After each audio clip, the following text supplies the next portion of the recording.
Mi nombre es Marvin León y a lo largo de este módulo sobre mediación y facilitación vimos temas muy interesantes y sobre todo vimos estrategias que nos apoyaban en cierta manera en el trabajo en una organización. ¿Cuáles son los elementos que caracterizan un conflicto? Bueno, fueron las principales partes que vimos al inicio de este módulo. Entre ellas, bueno, para comenzar un conflicto decía que tendría que haber una diversidad y diferencias. Esa es la primera. La segunda es de acuerdo a las necesidades que tiene cada persona o cada individuo, las percepciones que también tiene cada individuo. Una de las que más me llamó la atención es el poder, y es que de cierta manera el poder, por así comentarlo, pues es esa necesidad también de querer marcar un territorio dentro de la organización. Los valores y principios, así como los sentimientos y emociones, son elementos que van a caracterizar el conflicto desde un inicio. De igual manera, toda esta parte pues nos va a llevar a tener ciertas ideas o pensamientos que pueden ser causas principales de un conflicto interno. Bien, sí, ya traigo una sudadera y unos lentes, pero ya me dio frío y de cierta manera me estaban doliendo los ojos porque no encontraba mis lentes, pero ahorita ya traigo los lentes y ya traigo mi sudadera. Continuamos, estábamos hablando de lo que son los principales componentes del conflicto y entre algunos que ya hemos mencionado, ahorita vamos a traer a tema lo que son los valores y principios. Se confunden los valores desde un inicio con lo que son las preferencias, y es que si nos pusiéramos a debate lo que son los valores y las preferencias, podríamos definir que los valores son aquellos con los que hemos sido educados o con los que hemos sido inculcados de alguna manera y representan en el individuo un principio fundamental de su razón de ser. Mientras que las preferencias son aquellos gustos que pueden ser momentáneos, esporádicos y de cierta manera tienen una caducidad. Negarse a reconocer los valores del otro es un elemento en esta parte de valores y principios. Y muchas veces en las organizaciones los jefes no entienden cuáles son los valores de una persona. Un ejemplo, vamos a suponer que si mi empresa tiene demasiados desechos tóxicos y yo sé que estoy contaminando el planeta, pero de cierta manera a mi jefe no le interesa que me preocupe el medio ambiente, la ecología, y yo sé que voy a hacer mal, pues muchas veces no respetamos el valor, y es que de cierta manera es el principio fundamental. Donde voy a trabajar, debo de sentirme comprometido con los valores que ellos están dando. Los sentimientos y emociones son elementos también fundamentales, y es que muchas veces en el sector organizacional parece ser que nos están moldeando para que seamos seres humanos que no sintamos o que no tengamos emociones, y es que en la actualidad el capital humano está interesando por sobre todas las cosas que el factor productivo, y esto es muy interesante. Muchas veces dentro de la negociación en una organización, la empatía, el saber o el tratar de entender lo que esta persona está sintiendo es de manera importante y fundamental. No debemos de ignorarlos y de cierta manera no se tienen por qué intelectualizarlos o quererlos analizar. Y es que muchas veces cuando compartimos nuestras emociones y nuestros sentimientos, queremos destajarlos para poder encontrar el asunto principal, el meollo de la situación, el por qué nos está generando un conflicto. La parte de lo que es los grupos o la dinámica de grupos y los mismos manejos de conflictos en la dinámica de grupos. Existen 4 parámetros o relaciones en lo que es el desarrollo de la tarea del grupo.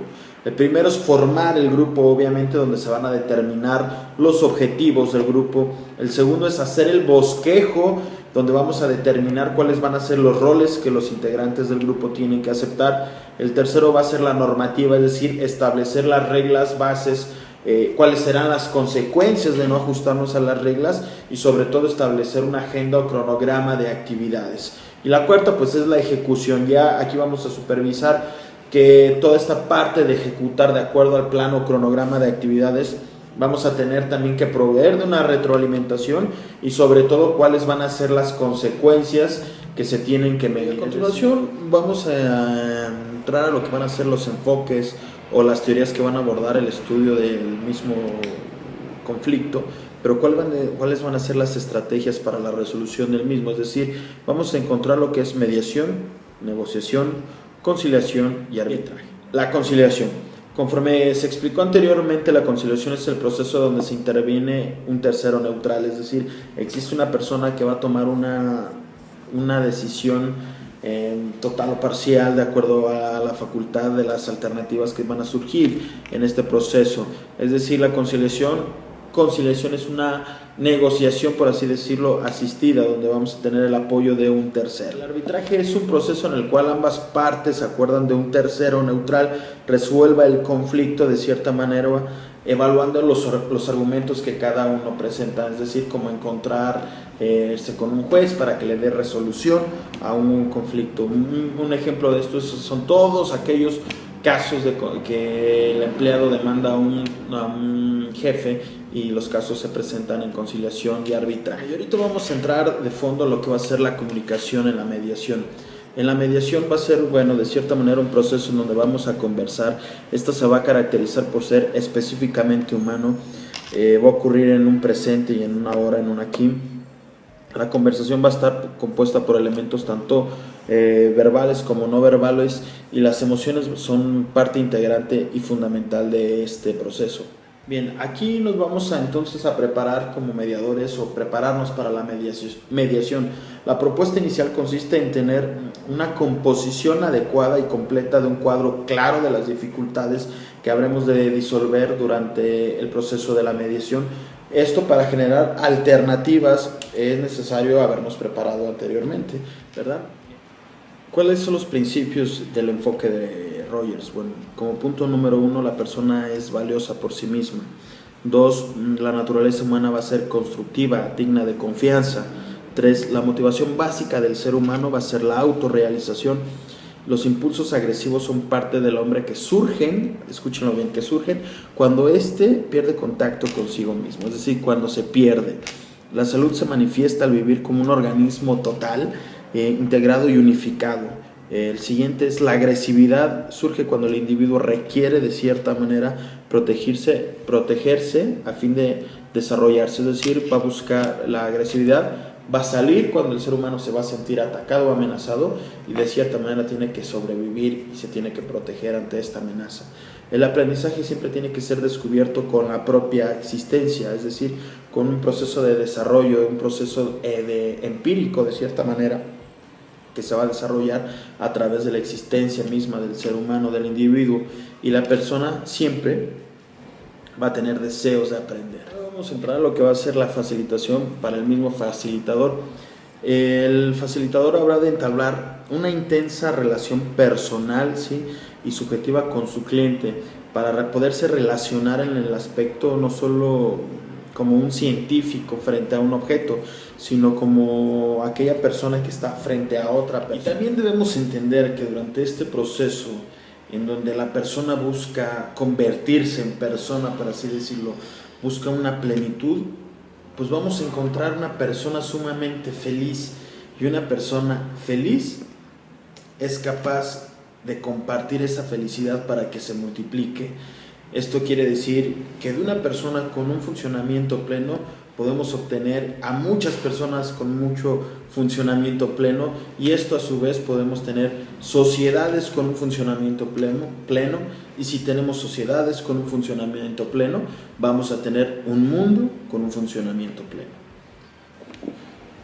Y bueno, para terminar todo este pequeño documental aburrido, largo, tedioso y sobre todo lleno y plasmado de teoría, no pude ni tuve la oportunidad de poder hacer algo creativo, hacer algo más dinámico, interactivo, que hubiese sido mi objetivo. Sin embargo, muchas veces no nos damos el tiempo ni sobre todo el deseo de querer romper ese paradigma.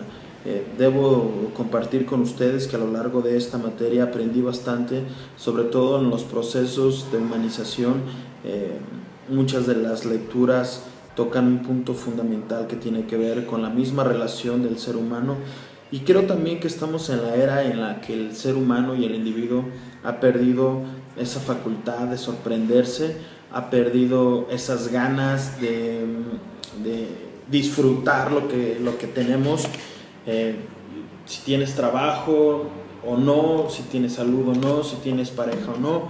Muchas veces siempre estamos renegando de lo poco o mucho que tenemos y hemos perdido ese grado de saborear las cosas.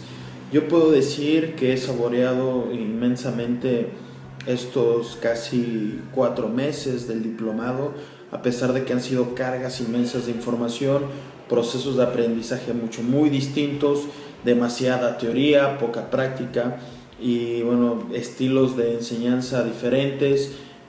Puedo así a gran escala decir que esta materia me ha servido mucho porque dentro del medio en el que me desarrollo trato a veces de actuar como un facilitador y no tengo esa teoría o esa habilidad que pudiese tener un psicólogo, que pudiese tener una persona que esté muy enfocada a las ciencias humanas, pero me agrada el contacto con las personas, me agrada la idea de ser parte del crecimiento de las personas y bueno, no me excuso ante esto, pero creo que pude haber dado más, pude haber brindado más, fui muy vapor, fui muy superficial y bueno, creo que trato de ser de cierta manera sincero y espero que con esto hayamos podido rescatar cosas que fueron muy importantes para mí en este proceso. Y una de las cosas más importantes que puedo rescatar a lo largo de esta materia y tal vez del módulo y del diplomado es que siempre, por sobre todas las cosas, debemos de entender que somos una persona y que enfrente tenemos a otra persona y que jamás voy a ser jefe, dueño, director, sino me puedo sentir como una persona.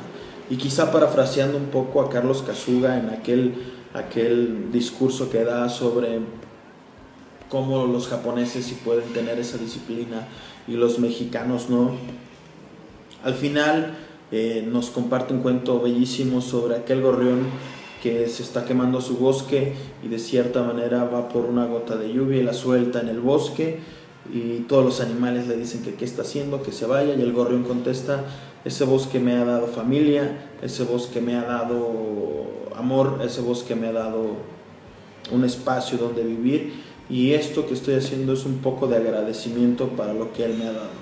Creo que si podemos entender la plenitud del empleado dentro de una empresa y lograr captar la esencia de esa persona que trabaja no para nosotros sino con nosotros, quizá el día de mañana podamos construir seres humanos que sean fieles, que sean leales, que se sientan comprometidos y sobre todo orgullosos del lugar donde trabajan.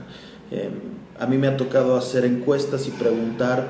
Hay una pregunta que siempre hago y es: ¿a ti te gustaría que tus hijos trabajaran en donde estás trabajando? Y un 80% de las respuestas que he recibido es negativa. Ninguna de esas personas quisiera que sus hijos trabajaran en donde está. Y bueno, creo que es tiempo y me toca y tengo mucho trabajo que hacer para poder tener un lugar que sea como un bosque mágico donde la gente de cierta manera se sienta plena. Sé que hay muchas empresas que lo logran hacer, no lo dudo, y sé que México es capaz y yo tengo todas estas herramientas. Gracias, prof, gracias por el tiempo, por la información compartida, por la dinámica, por la manera y bueno, estamos en contacto. Paz.